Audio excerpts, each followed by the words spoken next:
Ladies and gentlemen, when the Morning Star summoned you to this banquet, I realized that there were only two people qualified to introduce the great man we are honoring tonight. Either my humble self or that pearl among journalists, Mr. Wallace Cook, my great friend and star reporter. You said it. I want Mr. Cook himself to tell you the great feat he performed, not only for the Morning Star, but for mankind itself, in interesting our guest of honor in this great project.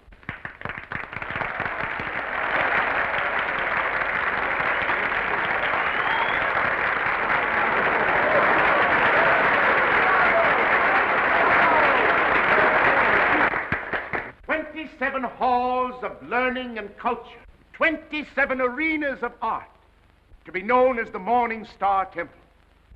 And for every dollar we contribute, our guest has pledged himself to give 10. Ladies and gentlemen, it is my great honor to introduce to you a prince with a heart as big as his pocketbook, that fabulous and magnificent potentate of the Orient, the Sultan of Mazulpan.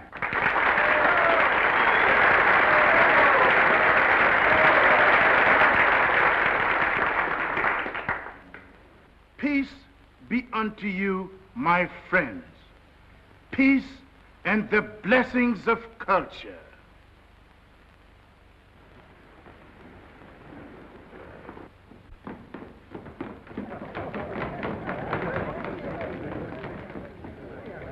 That's him. That's my husband.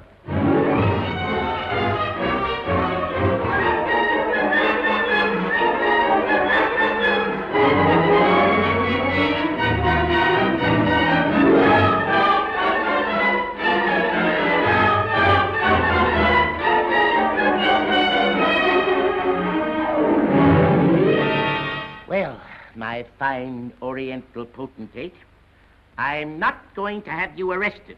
I'm going to put you on the payroll as a janitor. Thank you, sir.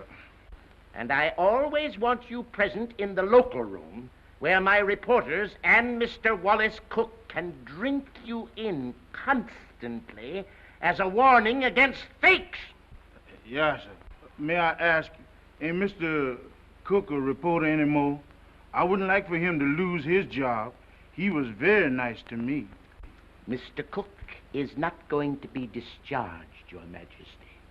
For his own good and the good of the Morning Star, I am going to remove him from the land of the living.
Listen, Oliver, I tell you I'm innocent.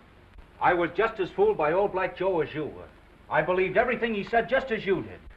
Now, Oliver, either you cut out these fat-headed monkey shines of yours and let bygones be bygones, or I'm walking out of this fish trap right here and now. You're under contract to the Star for 5 more years. You're not in a position to resign unless you wish to retire from journalistic efforts over that period. Oliver, you're not going to keep me pounding out obituaries for 5 years. Those are my plans, Mr. Cook. That's gratitude. I'm the best reporter you ever had. I've handed you 100 scoops. Tisn't fair, Oliver. Tisn't human. Shut up! Oliver, I don't like to say this, but the paper is going to rack and ruin with me hidden away in that water cooler. Look at this. What's that? Poor little working girl, doomed to death from radium poisoning. We've covered it. Covered it. You're getting old, Oliver. Look, there's 1, 2, 3, 4, 5, 6 lines on Hazel Flagg. A poor little kid with a few months to live at the outside. Doomed. Death staring her in the face. What does she feel? What does she think? Radium eating away her bones. Don't shout at me. Listen, Oliver, there's a story in this kid that ought to tear your heart out. Where is it? Why hasn't the Star got it? I'll tell you. Because I'm stuck away in a water cooler on account of some whim of yours. Listen, Oliver, give me a chance, will you? So help me, may I drop dead, I'll redeem myself. I ought to be shot for what I'm thinking. What are you thinking? I'm thinking that maybe you ain't the most tittering imbecile on earth. I'm thinking that maybe you've learned your lesson. Oliver, so help me. I'll be in Vermont by morning. I'll dig you up a story that'll make this town swoon. Here's my hand on it.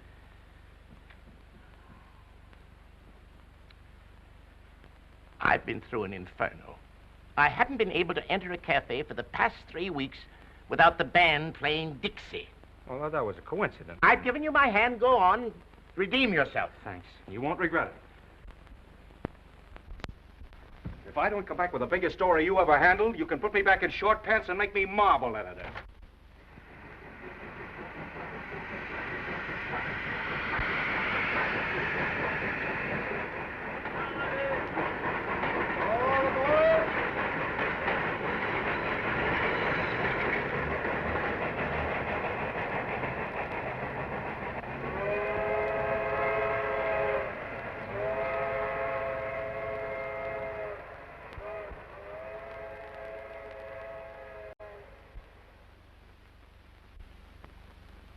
You through? Yep. You know this girl, Hazel Flagg? Yep. Pretty girl, eh? Yep. Where is she now, in the hospital? Nope. Just walking around, eh? Laughing, carrying on, I suppose. Yep. What's your name, Coolidge? Nope. Well, if you aren't worn out talking, what is it? Bull. Mr. Bull, my name's Cook. I'm from the New York Star. Going to be filing a lot of stuff at your telegraph office here. I don't think you are. Well, who says? Paragon Watch Factory owns this town. They don't care to have any scandal printed. What they say goes. Better take the next train back. What kind of a fellow is this Dr. Downer? He won't talk to you. Nobody talk to you in this town, except me. Better go home. Well, if you don't mind, I'll take a little stroll and have a look at the sights first. Well, I wouldn't talk at all if I knew I was going to do it for nothing. Oh, pardon me. I forgot I was in Vermont.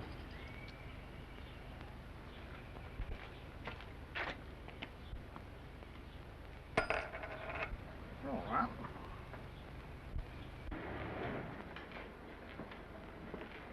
Morning, sister. You in charge here? Yep. I've been wandering through your fascinating metropolis for an hour. Mind if I sit down here? Yep.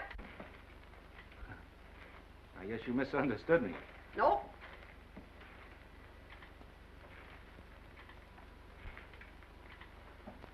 You know Hazel Flagg? Yep. Any idea where I could find her this morning? You're a newspaper man from New York. How'd you guess that, sister? You was described to me.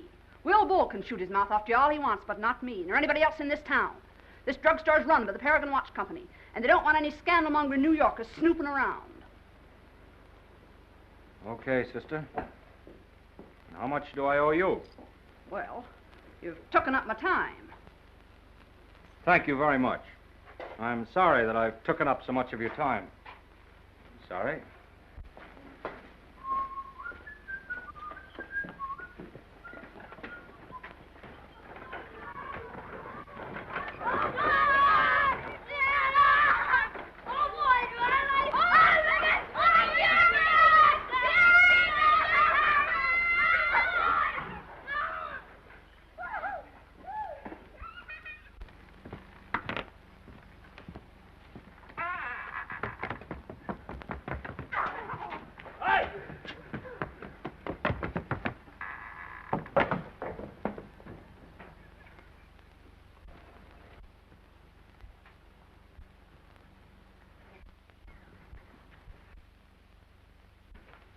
Oh, good morning. Dr. Downer in? Yep. Is that his office? Yep. Would you tell him Mr. Cook would like to see him? Tell him yourself.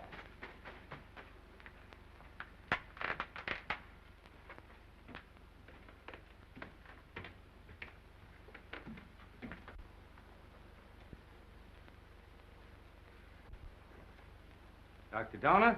Yes? My name's Cook. I'm up here from New York. Sit down. I'll be with you in a minute.